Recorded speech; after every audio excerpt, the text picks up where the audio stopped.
6th பேஜில் என்னன்னாக்கா, இந்த சுவாதி கொலை வழக்கில் கைதான ராம்குமார் தற்கொலை அந்த விவகாரத்தில் தேசிய மனித உரிமை ஆணையத்துக்கு எதிரான வழக்கு தள்ளுபடி, ஹைகோர்ட் உத்தரவு அப்படின்னு ஒரு டைட்டில் கொடுத்துருக்காங்க. ராம்குமாரோட கேஸை பற்றி நம்ம நிறைய ஸ்டடி பண்ணியிருக்கோம். என்னன்னாக்கா, ராம்குமார் தான் வந்து சுவாதி கொலை பண்ணார் அப்படிங்கிற ஒரு குற்றம் சுமத்தப்பட்டு அவர் சிறையில் அடைக்கப்பட்டாங்க. அப்படிப்பட்ட ஒரு ராம்குமார் சிறையில் இருக்கும்போது தற்கொலை செய்து கொண்டார்னு சொல்லிட்டு கேஸை முடிச்சிருக்காங்க. ஆக்சுவலாக அந்த கேஸை வந்து பார்த்திங்கன்னா, ராம்குமாரோட கேஸை வந்து தேசிய மனித உரிமை ஆணையம் தான் எடுத்தது.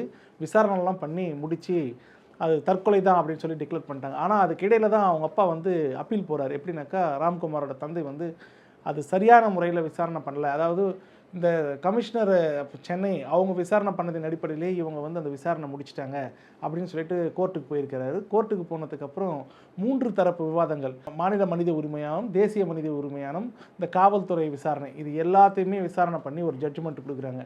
இது வந்து 2021 20 வந்து முடிச்சிட்டாங்க. இவருடைய கேஸ் வந்து தற்கொலை தான் அப்படின்னு சொல்லிட்டு தேசிய மனித உரிமையானம் கரெக்டாக தான் முடிச்சிருக்கு அப்படின்னு சொல்லிட்டு ஜட்ஜ்மெண்ட் கொடுத்து தீர்ப்பை முடிச்சு வைக்கிறாங்க. என்னன்னாக்கா, ராம்குமாரோட தந்தை வந்து அப்பீல் போனதை வந்து தள்ளுபடி பண்ணிடுறாங்க. இவங்க பண்ணது தான் கரெக்டாக பண்ணியிருக்காங்க அப்படின்னு சொல்லிட்டு தள்ளுபடி பண்ணியிருக்காங்க. அந்த கேஸுக்கு இம்பார்ட்டன்ட் கொடுத்து 6 பேஜில் கொடுத்துருக்காங்க.